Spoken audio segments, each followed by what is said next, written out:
הערב אנחנו נרגשים לתת פרס מפעל חיים למר חזי בנק.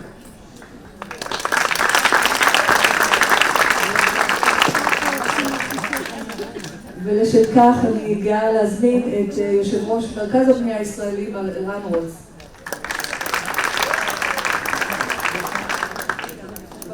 ערב טוב לכולם.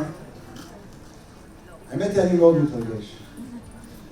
אני מתרגש כי, אתם יודעים, נושא של פרסים על מפעלי חיים, אותות, קצת מוזנה, הרבה פעמים גם יש להם היבטים מסחריים ושיקולים עסקיים,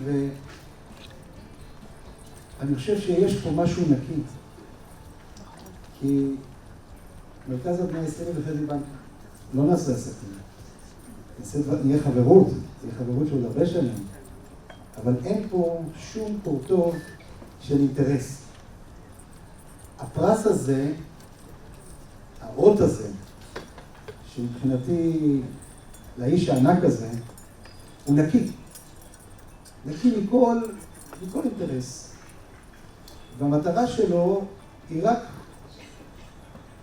דבר אחד, להעלות על נס מפעל חיים של אדם שאין פה אפילו, אני בטוח, ולו אדריכל או אדריכלית, מעצב או מעצבת אחת שלא ספגו את הרוח החזי בנקית ביצירות שלהם, גם אם לא כל פרויקט הם יכולו לקנות אצל חזי בנק. ואני חושב, חזי, אני לא הכנתי שום דבר כתוב, יש פה רק משהו קצר, אני חושב, חזי, שבשביל כולנו אתה דמות השראה, גם כבן אדם, יושר בלתי רגיל, אמינות, חברות, ערכיות, ציונות, אהבת הארץ והאדם שנמצא בה. אתה תמיד סימנת לי עבורי, אני חושב את כל הטוב והיפה שיש במדינה שלנו, בעולם העסקי, בעולם הבנייה, מוצרי הבנייה, וגם של סוחרים גדולים. ידעת גם להיות סוחר גדול, אבל לפני הכל היית בן אדם.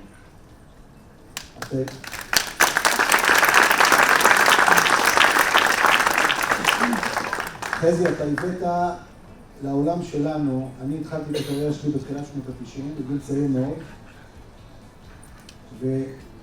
ולך הייתה תחנית המיתולוגית בדרך ל-200 בהוד השרון. היינו נפגשים בקפה וילהלם, שזה גם קפה מיתולוגי, והיינו יושבים שם על השולחן הפינתי שלך הרגיל שהיית יושב בו תמיד, והייתי מקבל לך תובנות מדהימות בתור בחור צעיר, ואני לא שוכח לך את זה.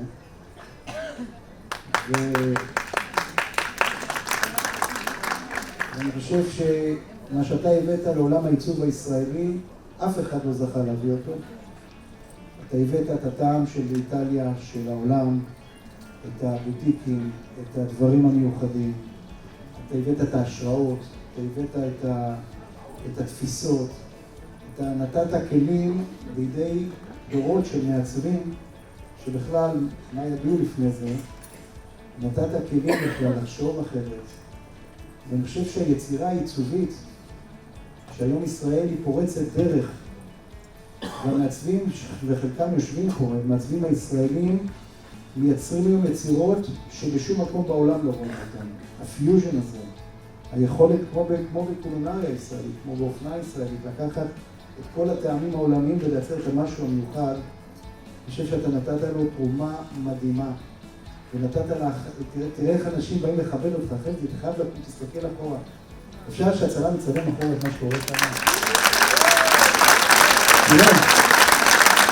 כולם לכבודך. כולם לכבודך. מתוך הערכה גדולה אליך כבן אדם, ואני חושב גם אם אף אחד לא יתרגם את זה לעצמו, גם לתרומה שאתה תרמת לכל אחת ואחד מהאנשים שנמצאים פה באולם, ולכאלה שלא נמצאים פה, לפיתוח הקריירה שלהם ולפיתוח הטעמים שלהם והסגנונות. איך היית לוקח, עושה את הסיבוב ונותן את העצות ונותן את הטיפים לאדריכלים הכי גדולים ואת ההשראות, והם היו לוקחים את זה ממך. את מה שיש לך יש לך, קיבלת גיפט. ואנחנו רוצים פשוט להוקיר לך תודה, ולא, אתה יודע, צ'רצ'יל אמר אחרי קרב אל עולמים במלחמת העולם השנייה, זה לא ההתחלה של הסוף. הוא אמר לבית, אל תתלהבו, זה לא הסוף עצמו, זה רק הסוף של ההתחלה. אז אף אחד פה לא, זה רק הסוף של ההתחלה של חזיבה, כן? מפעל חיים גדול, סיימת, עכשיו אתה, אני חושב שהמשפחה יכולה ליהנות ממך הרבה יותר, ואני כמו שמכיר אותך, לא תנוח עוד הרבה זמן בשקט, אתה תהיה חייב את החזיבנקיות כבר להשקיע במשהו. אז אני רוצה להגיד לך, קודם כל נוצא לך התחייבות שתבוא לעשות אצלנו בבית ספר לעיצוב ואולטימה, מדי פעם. זה נוצא לך התחייבות. תן לצעירות היום את ההשראות, ואני מאוד אשמח, יש לך המון מה לתת. ואני רוצה, עכשיו אני אהיה בצד הרשמי, שמרכז הבנייה הישראלי גאה להעניק אות מפעל חיים בתחום העיצוב למר חזי בן.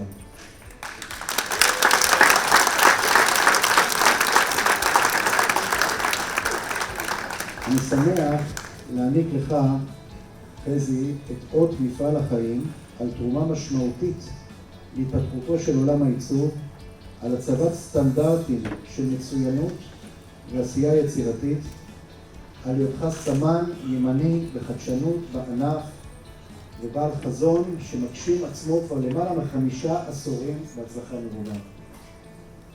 תודה לך חזי. אני אוהב אותך.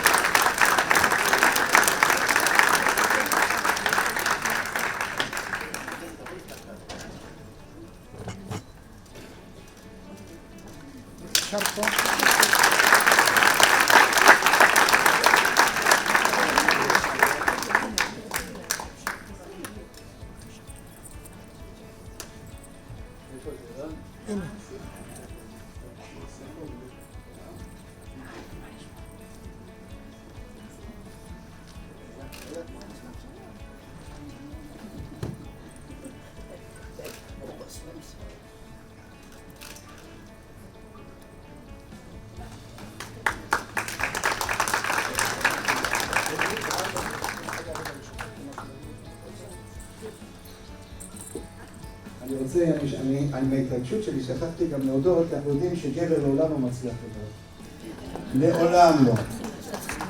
אנשי נמצאת מאיתנו מרגלית.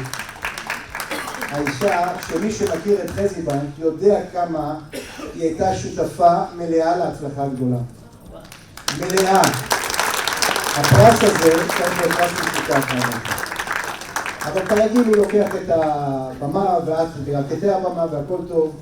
והמשפחה היפה שהקמתם, ובאמת מרגלית, אני חושב שאני בטוח, לא חושב, בלי התמיכה והעזרה והסיוע שלה, חזי, אני לא בטוח שהוא היה חזי בן.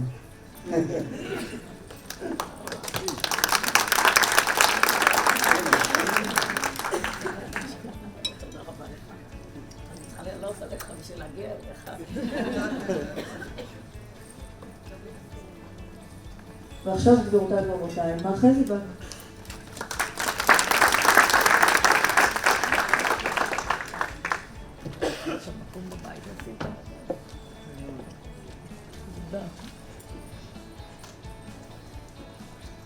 לא קיבלנו את הגדולות.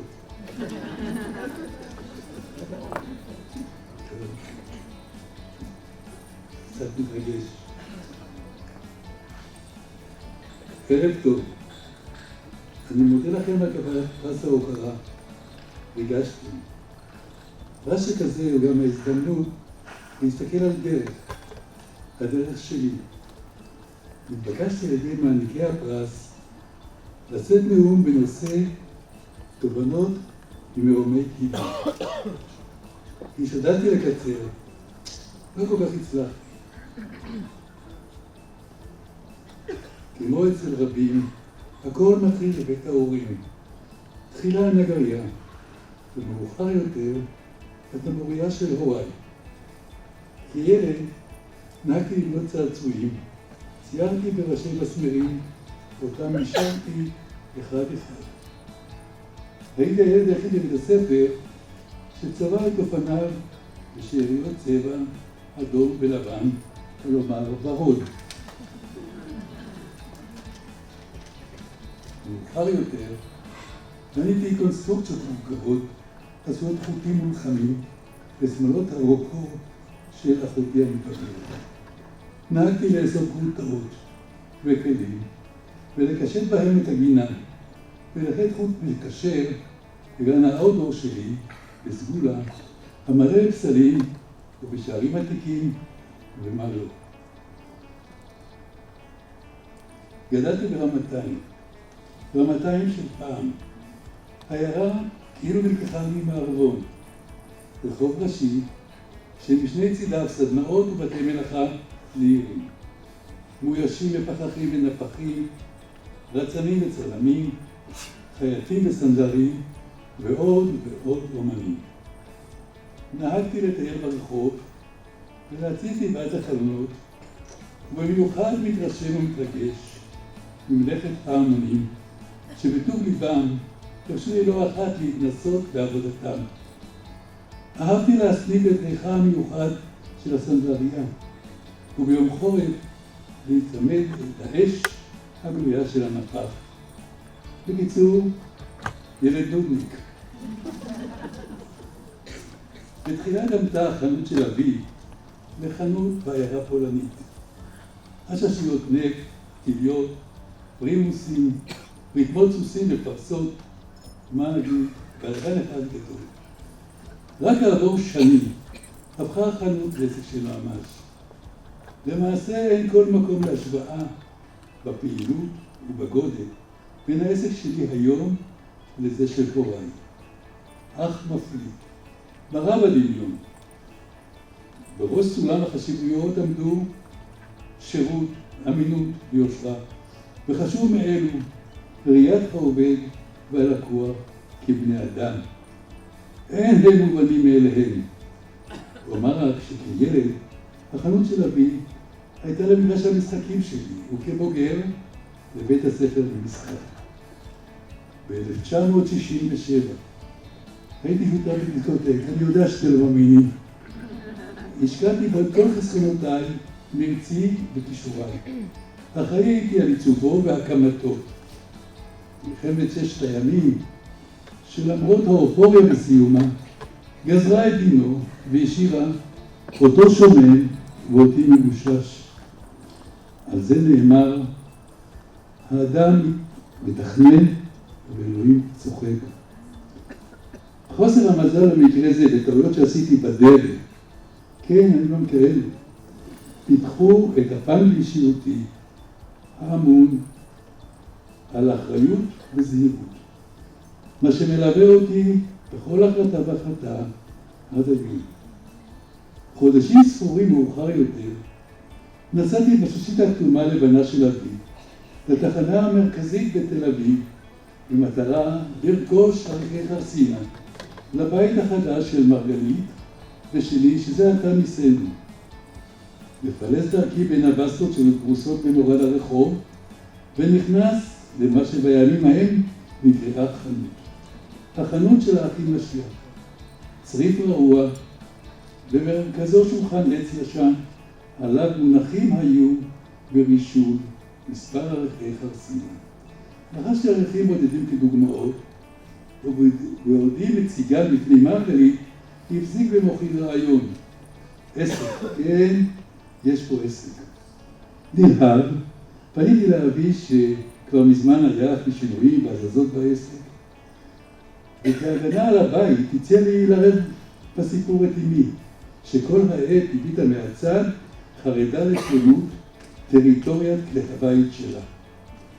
אצלי זה לא ייכנס, שלחה בו טרם נשאלה.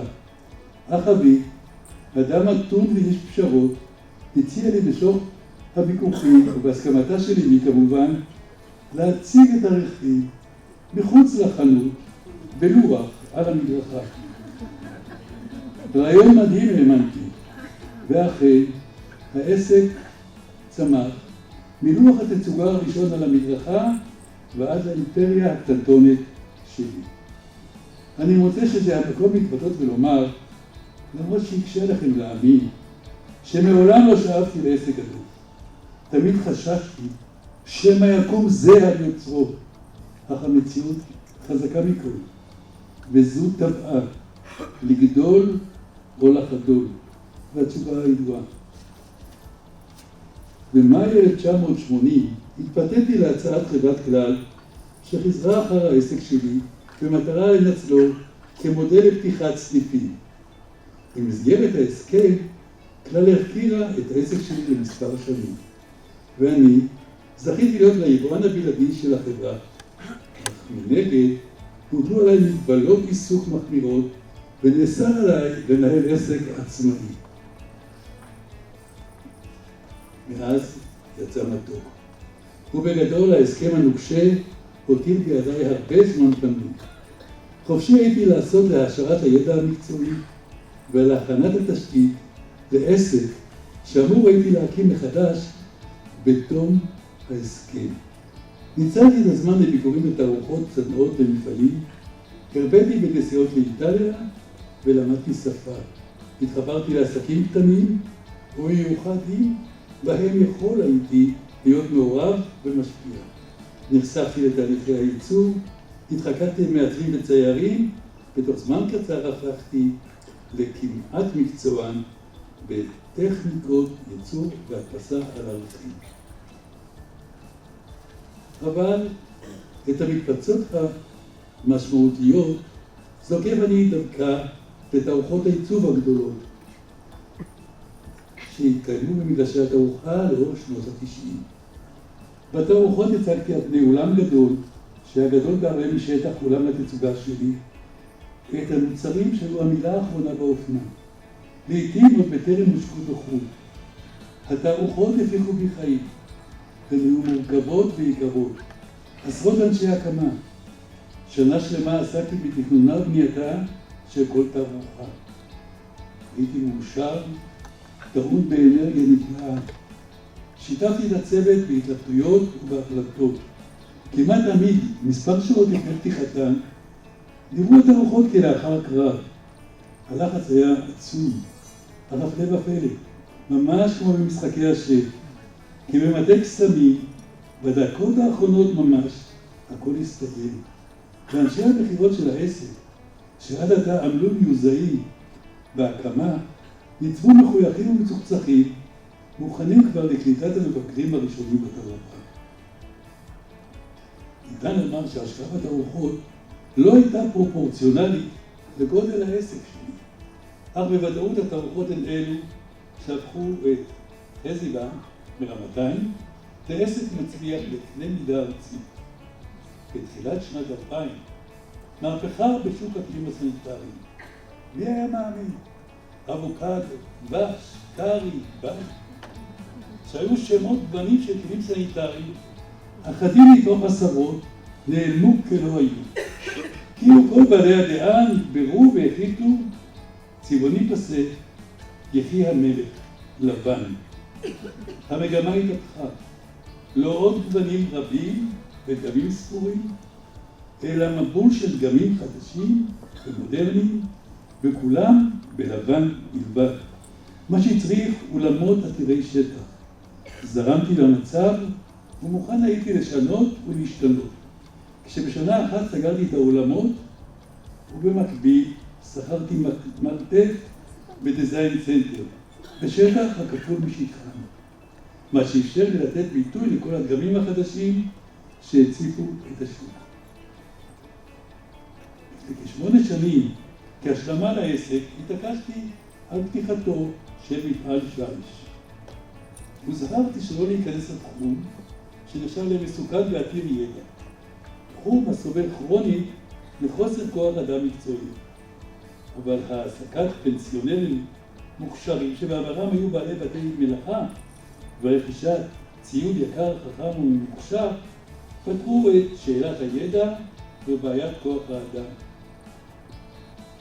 הרבנו בנסיעות למקומות מתחים, הבאנו את לוחות השיש האקזוטיים, כאלו שלא נראו עדיין בארץ.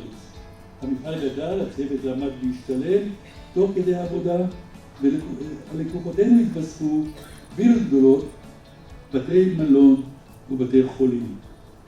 הצלחנו למרות הקשיים הרבה, באמת הרבה, בזכות צוות העובדים שגילה נחישות והתמדה. ובאמת אחת הסיבות ההופכות עסק למצליח, תמונה בצוות העובדים, ההון האנושי. דעתי שונה מדעת המתחרים בענף. אני חושב שתגמול באחוזים ממחירות רק יוצר לחץ ומזרז שחיקה. העובד לא ירגיש שייכות ויתר לכל המרבה בשכר. בתפיסתי, בנוסף לשכר הוגן העולה עם הבטן, יש לפעול בקטע החברתי והמקצועי, לעשות לגיבוש העובדים, לעודדם להבעת דעה, גם אם לעתים אין לי נעימה. אני מאמין שקיום התנאים האלה הם שאפשרו את בניית היסודות העסק שלי, המאופיין ב-DNA שונה ובעובדים נאמנים, אנשים בעלי ביטחון עצמי גבוה, שהרגשת השייכות בדמם, ובצוות המחובר למקום שנים ארוכות, ושאלת העזיבה כלל לא עולה. ואוסיף שאין די בכך, על העובד והמעסיק להפנים, שלעובד רק לעבודה יש גם בית, יש לו גם משפחה. חשוב לדעת שעבודה במשפחה הינן עסקת חבילה. הן שלובות זו בזו. לא ניתן להפריד ביניהן. היחסים בין השתיים מורכבים ורבועים בקנאה ותחרותיות. רק השקעה מאוזנת מצד העובד והבנת המעסיק את צרכיו יאפשרו לקיים משפחה יציבה בצד עסק מצליח. עצוב, הגיע זמן פרידה, וכידוע אין פרידות שמחות, אך משהחלטתי על המכירה, פתחתי בפני הצוות שנים עוד לפני ביצועה של המכירה את אולם התצוגה שבעבר היה נחלתי הבלעדי, והפכתי את העובדים לשותפים מלאים בעיצובו ולמראהו. מסרתי את תפקיד בחירת המוצרים, ג'וב שלעולם שמרתי לעצמי בקנאות. נראה לי שהעברתי את המקל במרוץ השליחים הזה בצורה חלקה ונקייה. אורחים נכבדים, צוות העובדים אינו חלק בהצלחה, הוא ההצלחה. ולסיום, אני רוצה להרגיע את מי שרואים בפרס מפעל חיים סוף דרך. דעו, אנשים יצירתיים הופכים חלומות למציאות, ולעולם לא יפסיקו לחלום. ועכשיו רבותיי, ברצוני לברך את האישה שהרבה בזכותה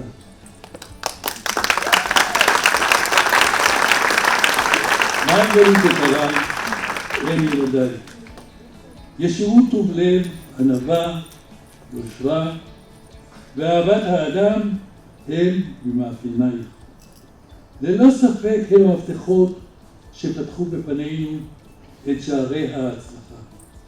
טביעות אצבעותייך בכל פינה בעסק. תזכור לך לטובה שלא פעם קשרתי את רגליי לקרקע כדי למנוע מראשי לגעת בעננים. היית הרבה יותר מעזר כנגדו. תודה.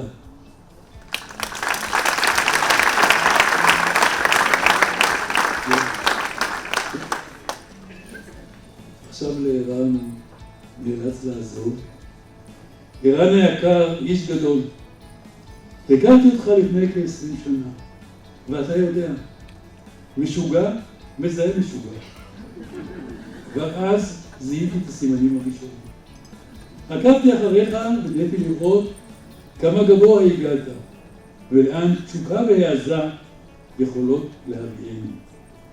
קבלת פרס מפעל חיים ממפעלך הוא כבוד גדול עבורי, ועל כך תודתי. תודה לכם.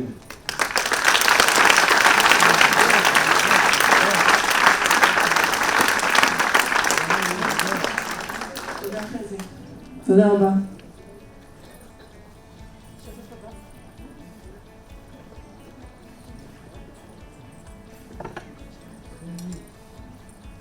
Ladies and gentlemen, he's a super and a star, Mr. Karim Rashid.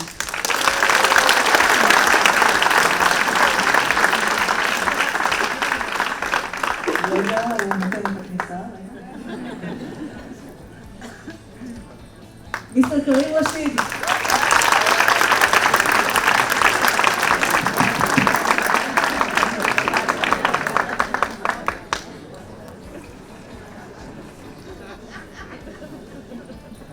Large audience. Manishma? All good? Good. How was the conference? Everybody loved the conference? Yeah, it's great.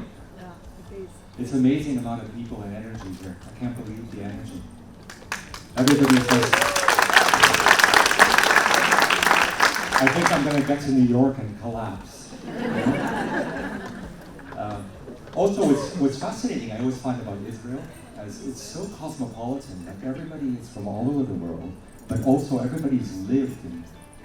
First of all, everybody's lived in New York for some reason. Everybody's been there. But even tonight, a friend of mine that's here. Well, I only got to know her in this last year, but she's told me she's 7 years living in Toronto, and all these cities and all these connections. It's really beautiful.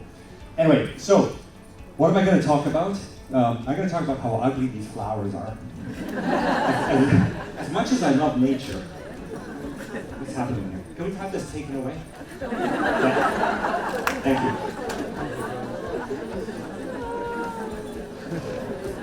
You know the other thing, by the way, I designed a podium about 6-7 years ago. It's very nice for slide, and I did it because at first I was doing it as a DJ table, because there really isn't a DJ table you can buy. But it ended up, they stay promoted as a podium. But these things are so atrocious, and they're on the middle of the stage usually, right? For everybody. Anyway, okay. So, I think the audience here is a little different than last night. I spoke yesterday afternoon. But I'm going to talk about design, but I'm not talking about my work. My work bores me. I'm talking about futurisms, like what we, I think, collectively need to do to make the world better. So, if you want to click the clicker, just one bar. I don't need it, just space. Just do one space bar on it. Okay, so collectively we need to make the world a better place. Now, 190 years ago, the Industrial Revolution took place. In Essen, Germany, and in England, and in the United States. And it changed completely the social dynamic of the world. Why? Because it was the first time, really, that we were mass producing things, products, that were designed or produced by machine, by mechanizations of the 20th century, to be accessible for a large audience.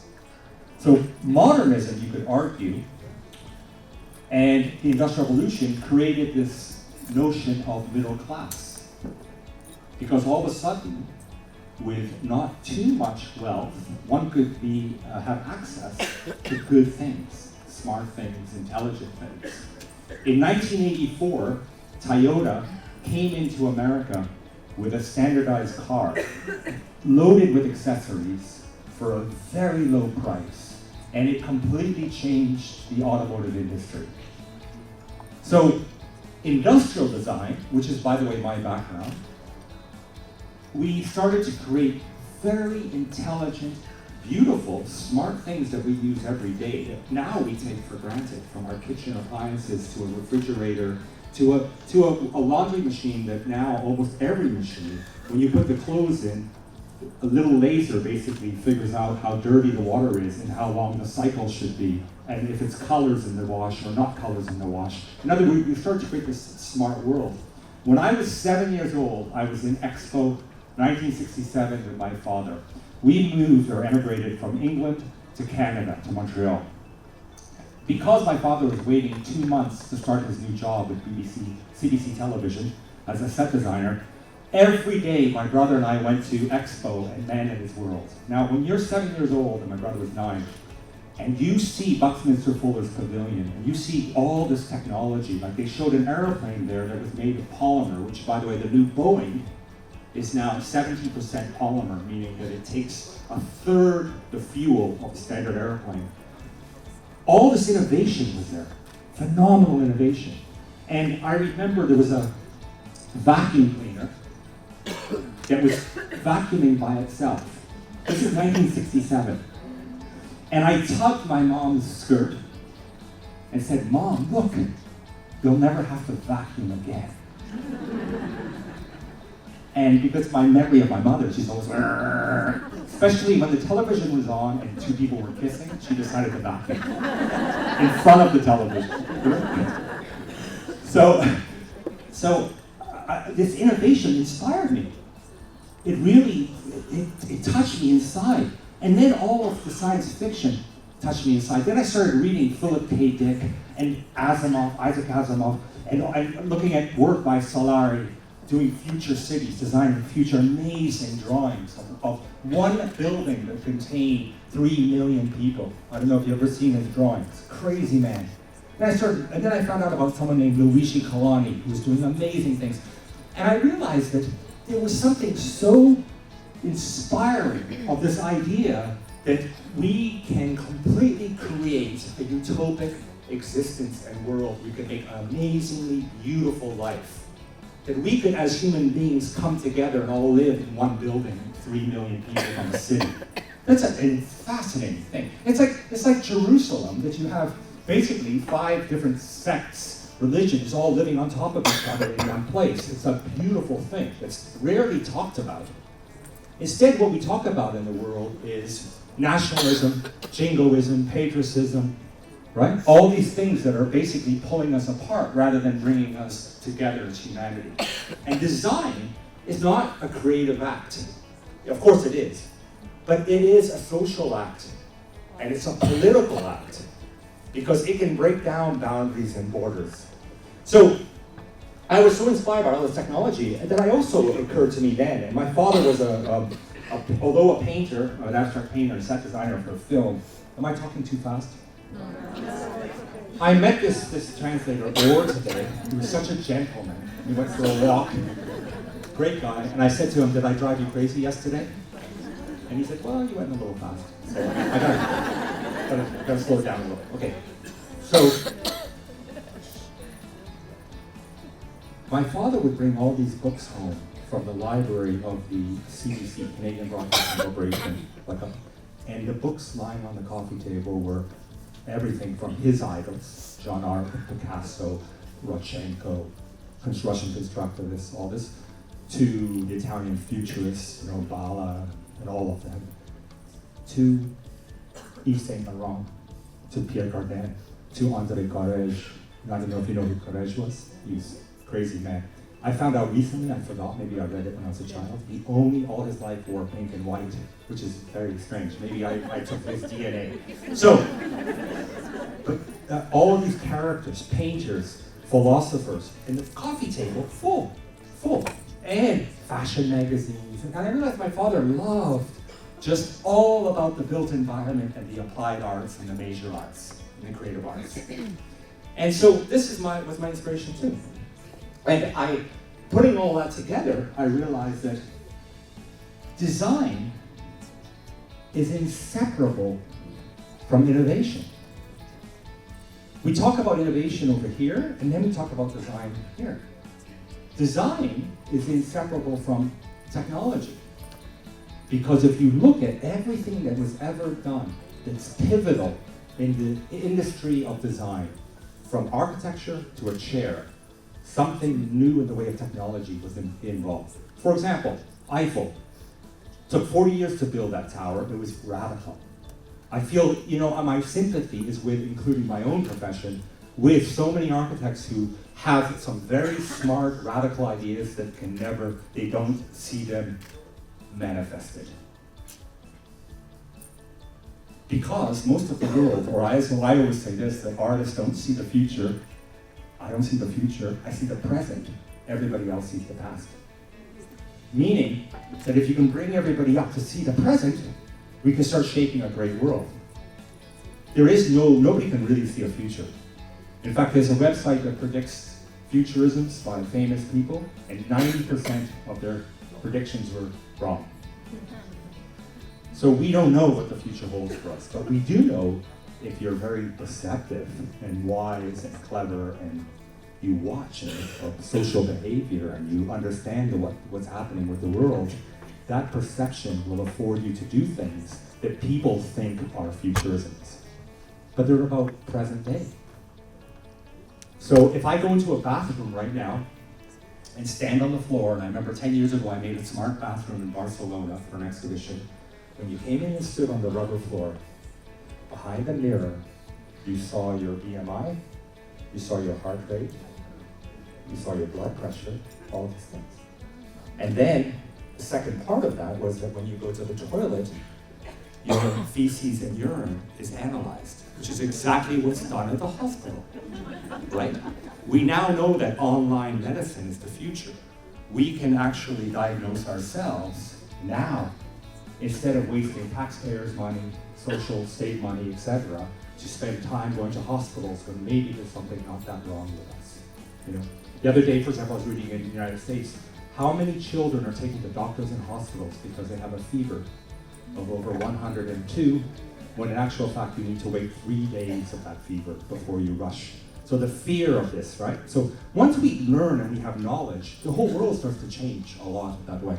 So anyway, this smart bathroom, it sounded a little too clever at the time. Everybody gets nervous. I'm not sure why. It's called paranoia, the word, fear of technology. Everybody gets nervous about these technological things. Very nervous.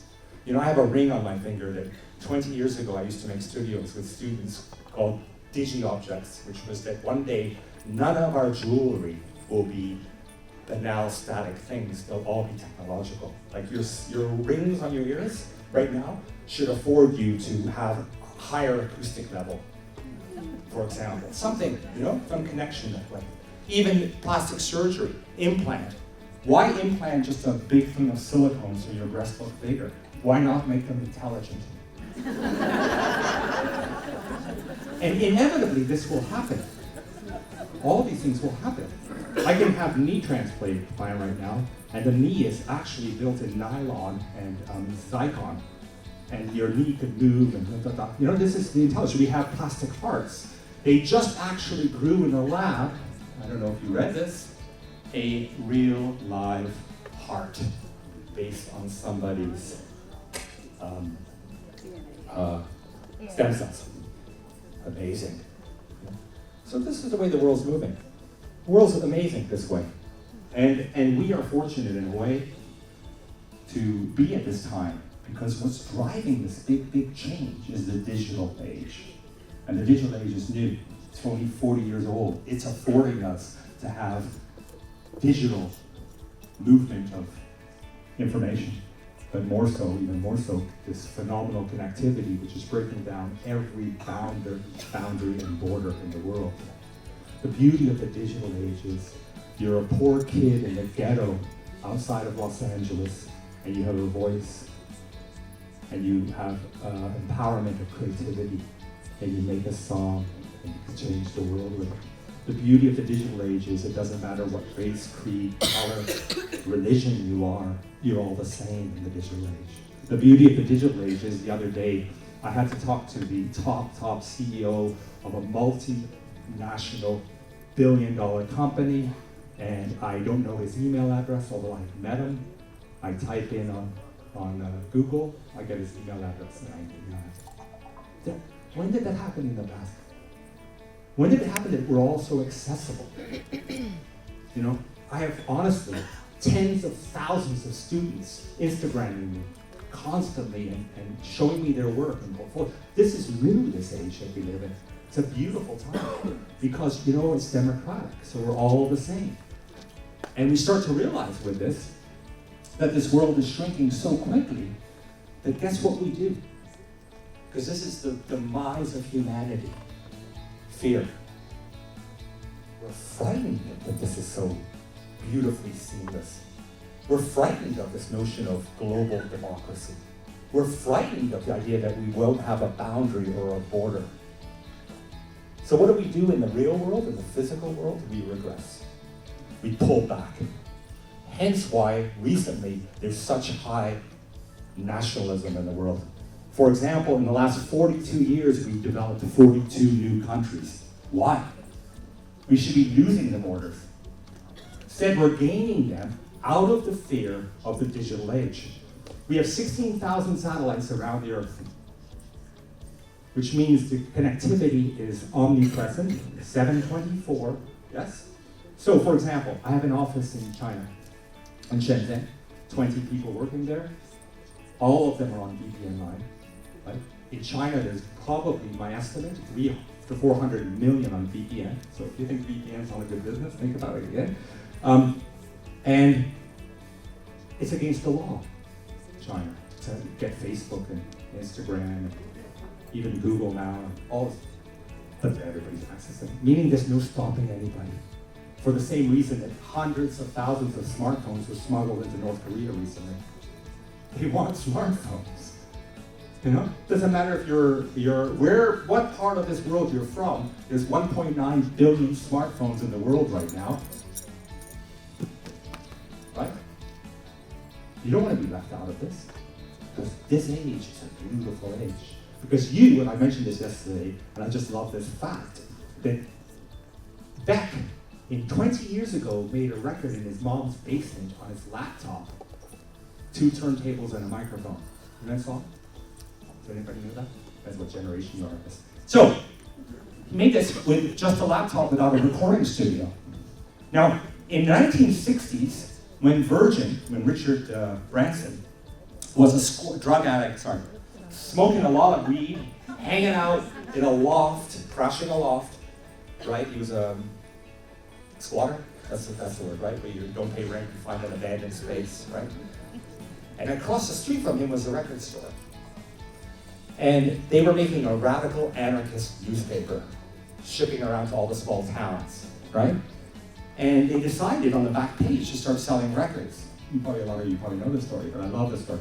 So he's selling records, so he put a little ad, hey, you want music? You want the Rolling Stones album, the new Beatles album? We'll mail it to you. So he started mail order. He goes across the street, the first time they get like 30 orders, he buys 30 records from the guy, come back, they put it in boxes. There's some beautiful black and white footage out there you can see on YouTube and stuff, where they're like all hanging out here, down here, packing the records really slowly, shipping, putting stamps on the boxes, sending them out. Next thing you know, they get an order of 500 records. Because there were no record stores in a lot of the small towns in England. So they go across the street, and they said to the guy, well, we want to buy 500 records. He said, sure, here. He said, hold on a second, don't we get a discount? Right? It all got to be 10% or something, right? So they bought the records, shipped them out, and they realized, why don't we just go straight to the record labels? So they went straight to EMI and straight to Columbia instead of buying the records. This is how Virgin started, right? Okay, so Virgin started this way. Also, let me just segue out of passion, because at the end of the day, everything in this world that is being brilliant, from Steve Jobs to Bill Gates to all the stuff we've created, and I could mention probably hundreds of Israelis and developers and people who have had clients who want to do something radical. It's out of passion, firstly. The minute we have something that we're really passionate about, this is when we're really going to do something great in this world. The greatest businesses, I think, grew out of passion. When we look up to the Italians in the sense of design for furniture, etc., all those furniture companies in Italy were started by architects. All of them. The Vespa started by an architect. The coffee machine started by an architect. Hence why also they had such a great nice sensibility. Everything they did was kind of, poetic, nice, and beautiful. That's how it started. It didn't start from, I'm a businessman and I want to make a coffee machine. And there's a big difference here. The passion is what made these things really fantastic and beautiful and prolific and profound. Now going back to that, what I wanted to say about technology and innovation, when Alvar Aalto, or even before that, in the Bauhaus, Mark Stamp, Marcel Brauer, in Dresden, there was a bicycle factory bending a steel tube, and they saw this, for the handlebars. They thought, wow, maybe we could make a chair like this. So they started trying to bend steel tube with jigs to make a chair. right? And the famous chair we know, which actually is more credited to me, Zagaro, than it is to Art Sam, was a chrome bent like that, right? It gave you a spring. 17 prototypes later, you can see them in Berlin at the Bauhaus Museum. They got the chair, right? Which now that chair is well over 100 years old, or not quite 100 years old. And but we, a lot of people still think that's very contemporary, even though it's 100 years old. It's the technology that made us know that chair and made it pivotal and made it a moment in history. It hit a time in history. Alvar Aalto, he saw in 1938 that they were making sewage pipes out of bent plywood. So the tool for the bent plywood was half circle, and they would join it. So he said, oh, I'm gonna make a chair out of that, using that. He didn't have the money to make new tooling, so he used the existing bent pipe tooling to make the chair. We all know the Alvar Aalto chair. The first chair of Cartel that was a Ghost by Philip Stark, that chair is polycarbonate. It was the first fully injection molded chair done in polycarbonate. There were many done in other polymers, but in polycarbonate. And polycarbonate, it has some fantastic properties. Extremely strong, 100% clarity, almost 100%, things of that nature. So, if you want to do something original in this world, embrace some technology, right? It gives you the impetus or the catalyst to do something new. The big question here is, sorry, I'm hot.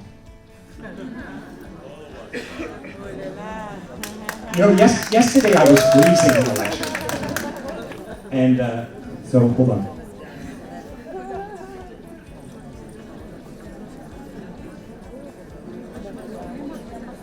And do you know where I came from to come here? The Catskill Mountains. Seriously. And it was snowing like hell there.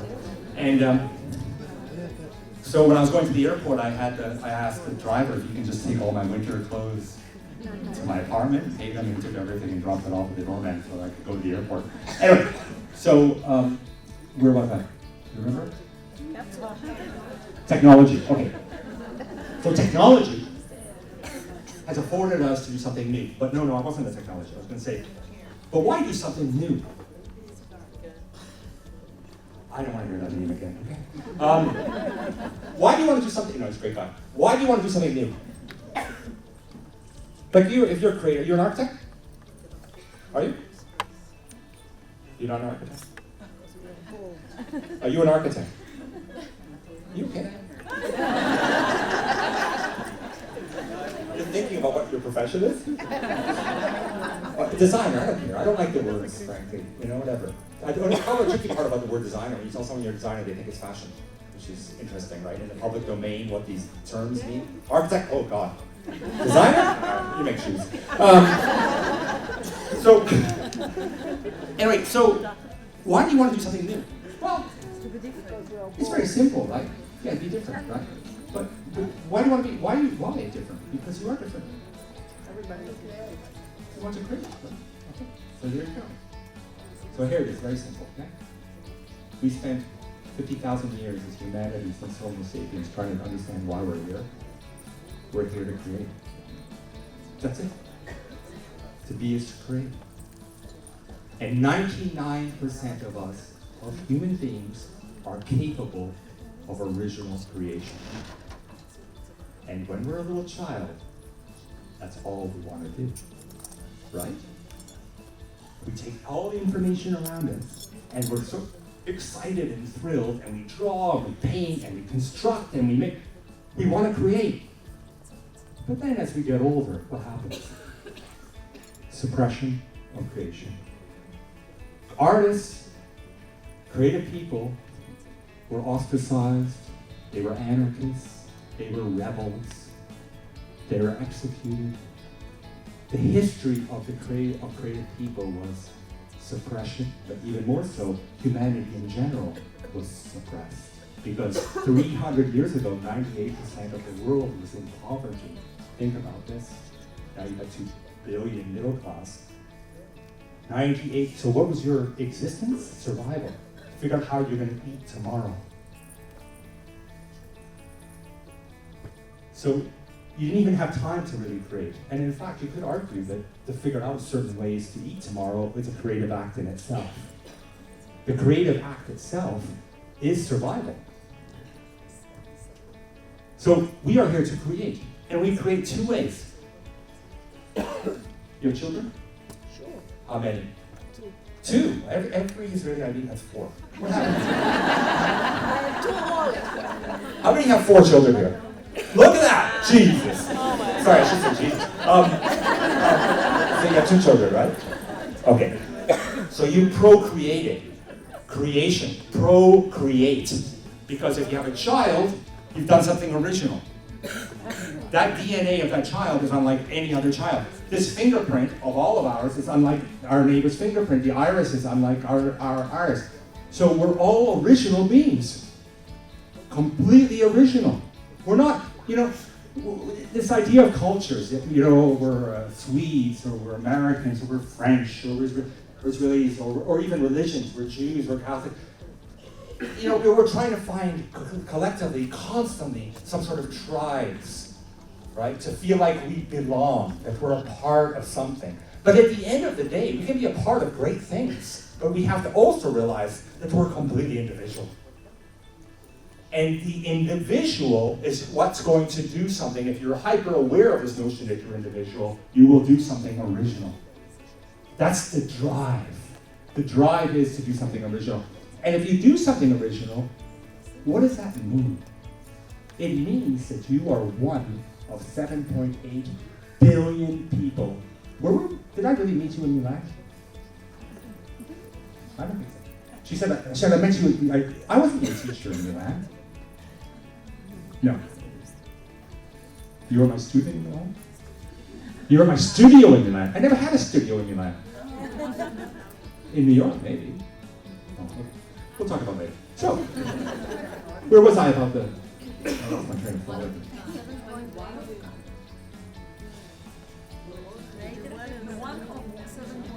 Yes, 7.8 billion. Imagine that. So you do something original tomorrow, right? How proud can you be? We're all kind of, in a way, searching for meaning in our lives.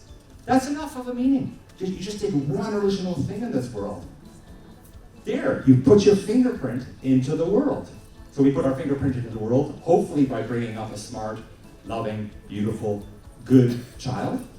That's the goal, which is not done too often, frankly. It's something to laugh about, but if you think about megalomaniacs and crazy people in this world and all that, it all started when they were in their formative years. Psychologists have already proven that the first, basically, 5 years in the mind of a person can never be eradicated. Many of our memories come and go and lose, but apparently those 5 years are instilled, brainwashed in you. So if those 5 years are not proper, like I always wonder, for example, I have no idea what childhood Trump had. That's an example. But something went wrong in the childhood. So at a young age, it's really, so you need to bring up a decent child to make this world a better place. And then you have intellectual creation. So we make children to survive, keep the human race going. And we intellectually create something like the microchip. We create something like the internet. We create something like anything, beautiful things that we've created in this world. Beautiful building, a really intelligent object. Like this ring I was talking about, so it tracks all my sleep, etc. I think you know it, Aura. It's amazing, these things. And those people who propose these things, who have the passion and desire and need and want, have meaning. That's the meaning we're looking for. Originality. Because we are original. And you know what? If you do something original, you're one of 200 billion human beings. Because that's the history of humanity. So imagine it's like, you decide that you figure out a new way to perform surgery. You're an artist. Because you're a surgeon who did something original. You decide a new way to urban plan a city, a smarter way to, find a polymer a better way to produce a polymer that's biodegradable. Whatever you do. And all of these things that we create out of passion generally, and this is the interesting part, have a lot to do with the zeitgeist of the moment in which we live. That's why the entrepreneur is changing the world, because a lot of huge conglomerates and big companies who can't also move at the speed of a young entrepreneur, someone new in a business, but generally that passion is not really there anymore. It's kind of spread out depending on the players in the company. But you're one person, and today one person in 1 year can build a global brand. And today we'd be given the tools and the empowerment to disseminate, to connect our idea. And I'll give you some simple examples. I made a water bottle. I was designing luggage for an entrepreneur in New York. And as I was designing the luggage, I had some very nice ideas for luggage, because most of it is quite repetitive and banal stuff. You know, I noticed this thing about the world, by the way, is that we just kind of like, everybody does what everybody does. Until somebody, one person, breaks the paradigm, right? And then everybody runs out of it, right? So I'm going to redo luggage. And as I'm doing it, I thought, you know, one of my big problems is when I travel, and I travel nonstop, and I've been traveling almost nonstop for 20 years now, is, so I become like expert packer, all that stuff. I'm obsessed with it all. And I thought, you know, I need to make a water bottle. Then when I get to the X-ray machine, I have to dump the water out. And I go to the other side, I go to the bathroom, and I fill it up again. So what I need there is a decent filter. So I mentioned this to the guy doing the luggage. And he said, that's a great idea. 6 months he disappeared, like most clients. And he contacted me sometimes and said, we're doing the water bottle. Forget the luggage. So next thing I know, we're doing the water bottle. So I contact 3 companies that make very high-end filtration systems for water. We got one company, 1.5 years to develop a filter this small that could basically filter coffee that is drinkable in 110 countries. Okay. Now, it was a good project because you could refill the bottle 300 times before you buy a new filter. The bottle, what happened is, the smart part about the bottle is that when you fill it with water, when you drink, you squeeze, then the water goes through the filter. So it's not like your thing in the fridge where you already filter the water and then it sits there and stagnates and gets bacteria, etc. Right? So it's filtering as you drink. We produced a product. It was on the market for $10 a bottle. You could fill it up 300 times, and what was nice is that saved 300 bottles going into landfill if you purchased them, right? And in America, there's 11% of our water bottles are recycled. So really, it prevented, what's 11% of 300? Prevented 267. Yeah, bottles are going to landfill. Then, not only that, you didn't have to spend $2, $3 for a bottle of water. The other day I was in Frankfurt Airport, the bottles of water, the little one, was €6. Wow, you know, I'd rather go buy a glass of wine any day, you know, right? So it prevented that too, and more importantly, it was a segue. It's not the answer, because we have some major problems, but it was a segue to even eliminating that business, because in 1984, Evian decided that they could sell water. No one had ever sold water before, you know that? And they decided they're going to try it. And they made a bottle, and they made a lot of PR. You can go look and Google it. It's fantastic on YouTube, the ads. 1984 for drinking Evian water, you know? And they did it. It was a phenomenal idea, phenomenal business. And what do we know now? We go around the world basically consuming bottles of water in many countries where the water is very drinkable. And even more so, a lot of those water bottles you buy are not spring water with minerals, etc., but they're basically cleaned with a hell of a lot of chemicals and chlorine, etc. So, which are toxic, and I won't get into that. I could give you an entire lecture on toxicity in the world. So, it was a small project, and it was a very cool, fun-looking bottle, and it was really fun. And when the first year, He sold 18 million without anybody knowing the brand, nothing. The next year, 46 million bottles of these bottles. Third year, he went and sold it for a fortune. Didn't give me anything. And so, my point here is, it's called Bobble. He created this kind of global brand with just basically with the internet, with word of mouth, and the fact was that it was a good idea.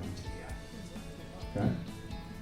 So we all can all of us do that and contribute to making a better world. And you know what? I've really decided. I mean, I've spent 37 years designing now. I've come to the conclusion that I'm only interested in making the world a better place. That's all I have right now of interest. And I don't know the driver of it. Maybe it's because I have a young child.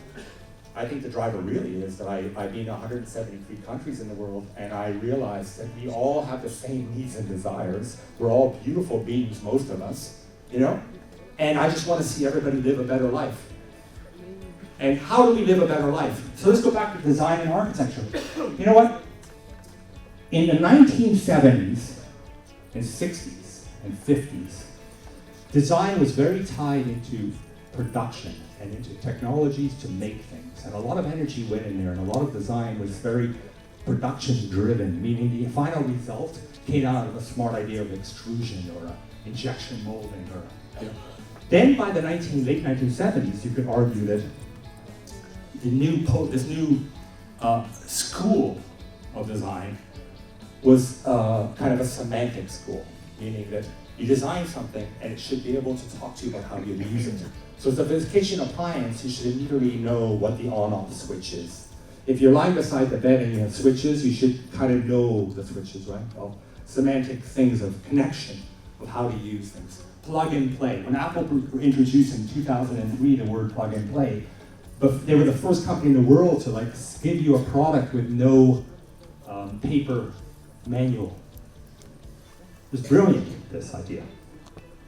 Now we're getting very used to that. In fact, now I'm so used to that, the minute I get a product and I have a little book, the book immediately goes in the trash. I don't even think about that I'm going to read this thing, right? And the fact is, if I do have to read it, it's a bad product, too. So we started creating beautiful things, this kind of seamless world, smart ideas, you know, and making life better and better. But we went off into this tangent of poetics, where all of a sudden design started to become a form of self-expression. Now, we're not painters. You know, if you're a painter, you're a very selfish person. Sorry. Artists are selfish. Of course they are. Why? You wake up in the morning and say, I do whatever I want. I'm an artist. Really. I'm going to paint a canvas about depression. I'm going to make a sculpture about political issues. But you decide, you make your own criteria, right? You shape. It's not like an architect or designer where you have 15 people all like, you know, that's, you know, pushing at you. We have a budget, we have this, does that work? I don't like that, right? So the designer and the artist are very different. I use this idea of a pendulum. Let's say I got a pendulum, right? And over here, artists do what I like. Because I show in the art world, when I do art in the art world, I do whatever I like. Usually, actually, I don't even know what to do. You know why I don't know what to do? I'm so used to so much criteria that I'm creative within a lot of criteria. So I kind of almost get lost. Someone give me some criteria, you know, give me direction. Other side, design. Over here, selfless design. What's selfless design? I had to design a mammographer, you know, for breast X-ray. No? Selfless design. It's not about me. It's not about me trying to do something interesting or animated or cool or political or social or, no. It's a machine that has to somehow be friendly enough that you don't feel so intimidated through a very anxious and frightening procedure. I designed an a hospital bed, same kind of issue. If I design an electric drill for Black & Decker, it's all about performance. And I have to make sure people understand exactly which button would be reversed versus forward, which would be power. You design a hairdryer, even though a lot of them are very badly done. The button of cold air versus hot air, those things have to be smart. So it's not about me, really, it's about others. And when you design, if you design, I just finished a mobile phone in China for Oppo, they're going to sell 10 million of those phones. It's for 10 million other people, not for me. And the mistake a lot of times we do as design is we almost put too much of our own taste, let's say. By the way, I hate the word taste. It's an incredibly flippant word because one minute you like something, 5 years later that same person has a completely different like. You know, media's driven it or whatever. There is no such a thing as taste. But my point is that if I design the cockpit for the new airplane, it's pretty selfless. It's over here, right? Then there's the middle ground. This is the interesting part. The middle ground is when you start to have that you can start to put your own fingerprint on the project.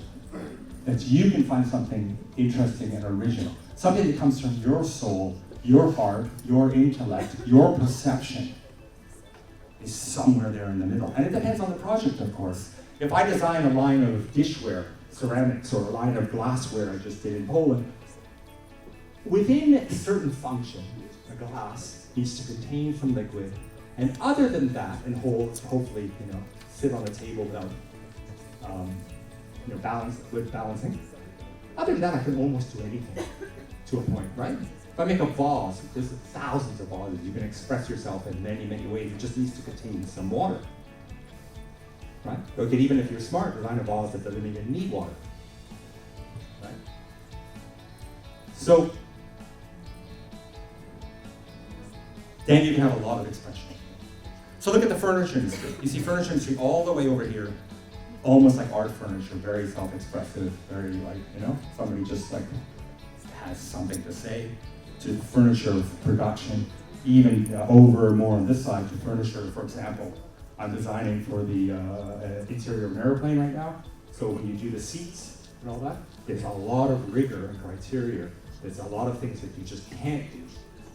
Even though I gotta tell you, that's the proposal I had. I'm not supposed to, they told me it's confidential, but I don't care. So, I made the plane inside like bunk beds, just like the train. Because it's business class only planes flying from London to New York, it's a new brand. So they have to go flatbed eventually. So they basically go flatbed to begin with. So you get up almost like a bunk bed, just exactly like a train. It turned out beautiful. And it turned out beautiful, the density is way better. You get more seats on the plane, obviously, than you do if you don't do that, Anyway, so they have to pass, that takes a lot to pass that, pass the aviation regulations, global, et cetera, et cetera. It may take a few years if it happens, I don't know if it'll happen. But basically, my point here is that you're going to design something now. It could be anything. The point is, number one, it has to have some sort of betterment of society. And that should be almost like a given, like a law, if we really care and want to make a better world. So let's talk about anthropometrics of a person, a human being. Okay, so we all navigate through this world. Watch how you navigate through this world and what you come across. The amount of obstacles in the world. The amount of things that don't function well. 2019, almost 2020, everything at this point should be pretty seamless. Everything should be pretty well plug and play. For example, I lie beside my bed in a hotel all over the world, and there's 6 switches, and I have no idea which light is turning on which. That's not plug and play. Sometimes I found myself at 1 a.m. calling the front desk because there's one lamp in the room I can't turn off. Have you had this experience? Okay, another experience. I just had it this second in the Dan Hotel, sorry. That's a good joke. The shower, I get in, and in order to turn the shower on, I'm gonna get wet. Okay? I mean, come on. I know it's just disturbing, this stuff. And it's so simple. Okay, now, every hotel I go to in the world almost, the water from the shower is out on the floor. I was at the W Hotel in Istanbul, and I almost broke my neck because the room has a toilet on this side when you come in the entrance, and on this side is the shower and sink, or toilet and sink, sorry, and shower on this side. Well, inevitably, when you take a shower, you're going to need a sink and mirror, right? So like for me, for example, I always shower, then I shave. You come out of the shower, of course what happens? All water goes in the center to get into the other bathroom. Okay, I come back 2 hours later from a meeting. Yeah. These things are so banal. I feel even bad saying this. It sounds like design 101. Why are we addressing these things?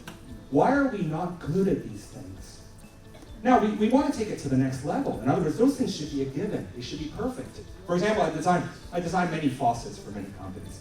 The movement of the bathroom, which has gone out of control, because 20 years ago it was so banal, the stuff that was available. Now there's the most beautiful things available. Now finally, thanks to me, there's colored faucets too. There's a lot of color in the bathroom all of a sudden, overnight, right? Everybody's doing color. Color toilets, color everything, right? Beautiful.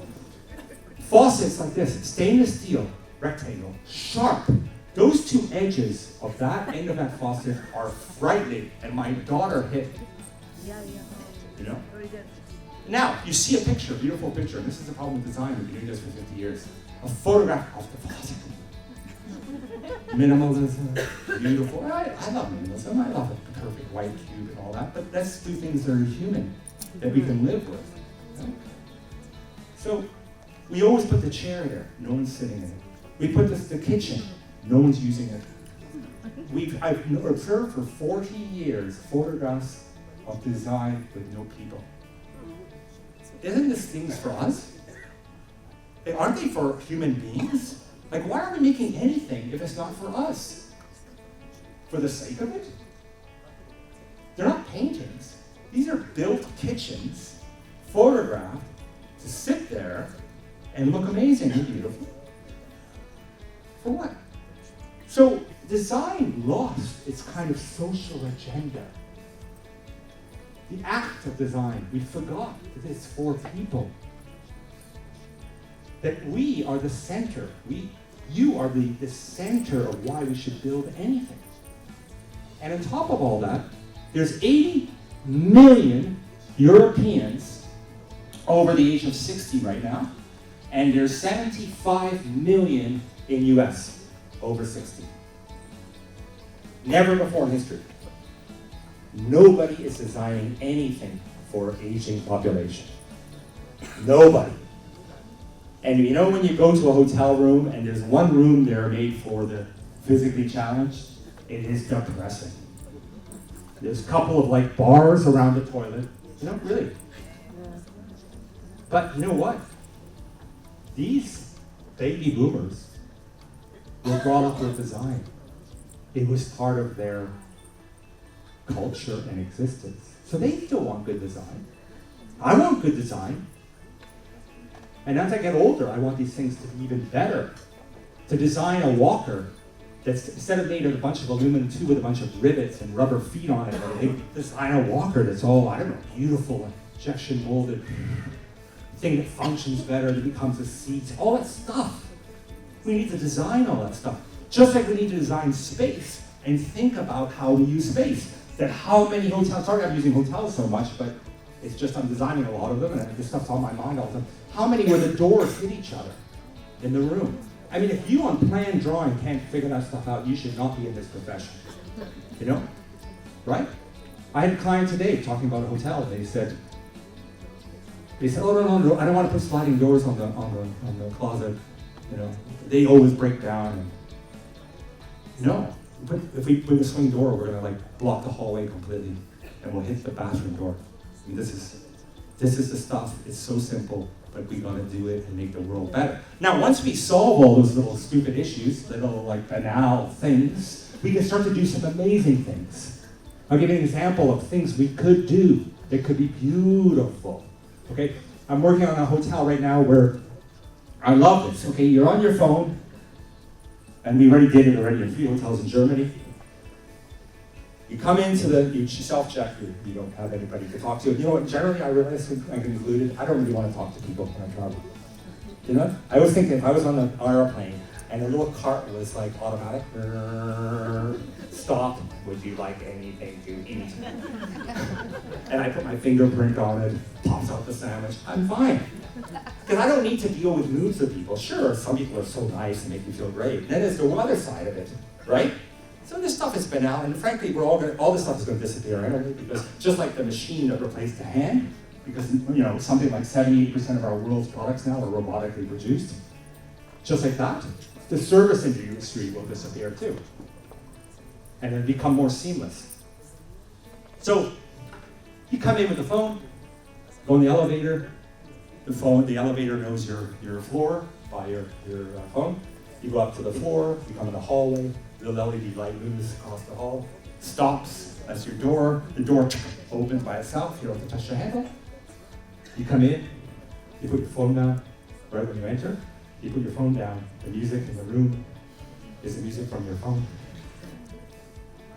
The curtains open, the light changes, the phone's charging. You know what this technology used to do this? Nothing. Shh, nothing. Instead, you know what interior designers do? They worry about putting marble on the floor. You know? I was in Shanghai, 102-story hotel. I'm on the 98th floor. My room is a piece of glass between me and 98 stories of Shanghai. How amazing. You know, I honestly, I lied on the glass like this for like 2 minutes. You know, that much, 4.5 centimeters of glass. That's beautiful, right? That's a whole other subject. The lecture is called Transparency. The world is going to be transparent one day, on every level. Completely transparent. Honesty. Your brand, you have to be transparent or you're not going to live. You're not going to survive. No more selling 2,000 euro handbags that are not, the brand is not transparent. No more selling a car that's so-called luxury that is not really of a technological and better luxury. All this brand stuff will disappear. This brands have to be very true and honest because the information is all out there. That's a whole different subject. We're in the hotel, wall like this, right? To get to my room, I walk into a lobby that's so out of control with stone. So much stone. I get into the elevator, it's all stone. I get in the hallway, it's all this dark, veiny, disgusting stone. Seriously. Even travertine, you know travertine, all the little black in it? It's worms that eat all that stuff. We live in 2020. Nobody cares about these things anymore. And believe me, with a couple more generations, nobody will care. With Generation Z, it's all over this fake luxury. This is fake. It's called kitsch, right? Kitsch. Because a kitsch is a cheap replica of the authentic. We keep trying to make something that's not real. Neoclassicism, you go see a hotel that looks Baroque-like, you see chairs that, well, this has nothing to do with 2020, nothing to do with the world we live in. The world we live in, as far as I'm concerned, because 50% of the shoe industry is running shoes, is high performance, relaxed, comfort, ease, flexibility. That's the world we live in. The world we live in is free. It's casual. It's work 724, play 724, work in your bed. I told the story yesterday in my lecture about this guy I'm doing last week, a Skype call with a Korean, and by the way, what I love about Israel, everybody's very casual, which I love that. You know, all the suit tie, every time I go to these countries, I really like, trying to get them to get rid of their ties and suits. So he's sitting at the table, you know, tie and suit and everything. It's 3 a.m. for him, we're having a conference call because it's like 12 hours apart, you know, time. And he said, oh, excuse me, I forgot something. Gets up, and he's wearing boxer shorts. And I went, wow. See, that's the casual age, right? You could have a meeting in his underwear. Right? Beautiful, that. That's the world. That's the world we live in. The world we live in is this Uniqlo t-shirt. Because right now, it's hot, I'm hot, it's cooling me down. And if I'm cold, it heats me up. That's the world we live in. This is the world we live in. So, all that stone and marble in that hotel, can you imagine the amount of energy, the CO2 footprint, the amount of time, the amount of money, go to Carrera to get all those huge chunks of marble, cut slabs, polish them, import them, fly them to China, there's no other way to get them there, build, and then take them up to 102 stories. Do you know how heavy that building is? which means the structure has to be also over-engineered. For what? So I get out of my hallway and I go, wow, this place is really luxury. Is that why? You know what's luxury? Free time. You know what's luxury? That you are on this earth to do what you were meant to do. That's a luxurious life. Luxury isn't anymore a diamond or marble. It's not material. It's not even hand craftsmanship, because we're making better things without the hand. Luxury is to live a luxurious life, which is to have more time on your hands to do things that you want to do, to spend it with people you love, to do things on this earth that will make a better place, to be passionate, to start your own business, to make something you're proud of, to add to the world. That is luxury. And you know what's teaching us all this? What's teaching us all this is the digital age. Because the digital age came to this earth, not by accident. Are you there? Oh. Oh yeah, I just saw myself on the monitor. Oh! The digital age came to this earth. Luxury is also just like to be able to laugh, you know, right? And enjoy this life, like really embrace it and just like love it, smell it, taste it, touch it. That's being inspired. I travel the world. I want to walk into a restaurant. I want to walk into a hospital. I'm doing a hospital now. I want to walk wherever I have to go and feel like, wow, isn't this beautiful? Wow. Sit on a chair and go, oh, wow. Sit in a restaurant and I can actually read the menu. Sit in a restaurant and I can hear the person across from me. The acoustics are designed, everything's designed. Wow, that's life. To feel alive. To feel. For me, that's luxury. The dematerialization of the world is a necessity to survive. We've robbed and raped Mother Nature of everything. We cannot go on. We're destroying the earth. So what do? We look at a screen today, 8 hours on average a day per person. Because that's interesting, it's seductive, it's connecting, it's beautiful, it's empowerment of the individual, it's empowerment of creativity, it's things that we don't need physicality to give us anymore. Which means that the master plan, God, spirit, energy, whatever, is making us move into the digital age. Why? To survive. That's it. Because we can't survive in the analog age. We cannot survive in the material age. So we're dematerializing. And we are just at the beginning of the digital age. Just because we spent 50,000 years steeped in permanency, in material. Architecture won't be permanent in the future. Nothing will be permanent. Nothing's permanent now. Everything's disposable. You don't buy software, you lease it. You don't buy anything. We're leasing our apartments, leasing our automobiles. It's why? Because we just want great experiences. It's about the experience now, not about the thing. So this is the way we have to go. And as we move forward, because we spent 50,000 years in that material world, and we've only lived 40 years in the digital, we're all just in the cusp of it. We don't even know what's going to happen. Because can you imagine 50,000 years in the analog, 50,000 years in the digital? Can't even imagine. I'm not predicting any future. Right? Right. I will predict one thing though. One day, not too far off, I will go into my closet, spray my clothes on, because I won't have this, and I won't have this, and we can't keep making these things, by the way. This industry, Rush industry, by the way, is killing the earth. We don't need these things. We'll spray. That spray, we'll all be walking around like we're naked. That spray is the new sexual revolution. That spray, right, on the body, is little polymers fire that I can fire up any color, any graphic I want. I could walk around like, you know, and some guy walks by me and bumps me, and it'll be written on here, fuck you. No, sorry. But I'll be alive. The architecture in the world right now, real architecture, is alive, because you go to Shanghai, these buildings are happening, lighting up. You walk through Times Square and it's like, you don't care about the buildings. It's phenomenal, because we're not static and we're not still and we're not permanent anymore.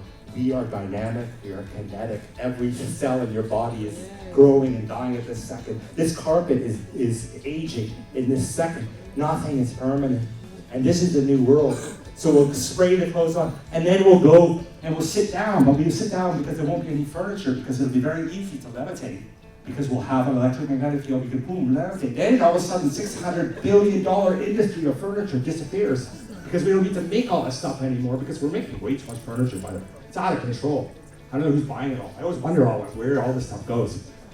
You know, there's something like 170 furniture trade shows around the world. Just, you know? And I'm a designer. I make things. I love things. I love space. I love building them. But I want to be honest and transparent. That we don't need much more of this anymore. And then, the architecture will start to disappear, because if that's a gaseous wall made of gas that just keeps us cool or warm inside and protects us from the elements, that's all we'll need. If we have gas and we walk through it, we have no doors. We don't have handles.